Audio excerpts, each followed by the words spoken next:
Hello guys, next parcel. Sorry lah saya duduk kat sini semua parcel sebab saya nak habiskan satu bakul.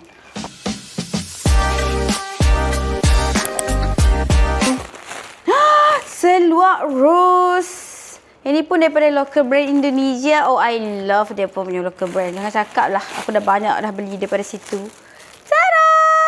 Wey, so cute. Wow.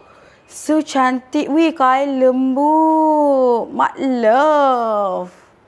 Cantik betul dia punya colour combination. Warna biru dengan warna brown.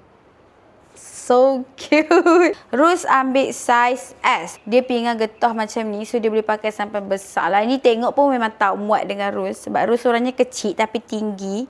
Wow, yang ni cutting barrier. Nampak tak? Perasan tak? Dia gemuk kat sini, dia kecil kat bawah. Wih, comel dah. Oh ya. Wih, I love the material. Aku tak pasti dia kain jenis apa, tapi dia kain jenis lembut. Yang sekarang Rose ada corak-corak punya pants, dia kain cotton. Dia macam terletak sikit lah kalau pakai. Yang ni dia more to flowy punya pants. Wow, I love the corak guys. Sumpah cantik gila in real life.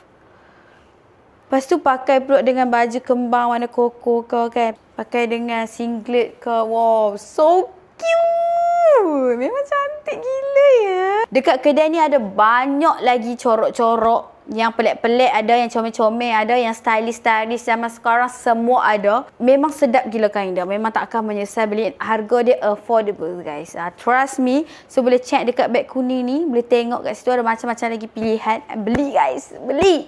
Rugi kau tak beli. So that's all. Jumpa di next parcel. Bye-bye. Love you.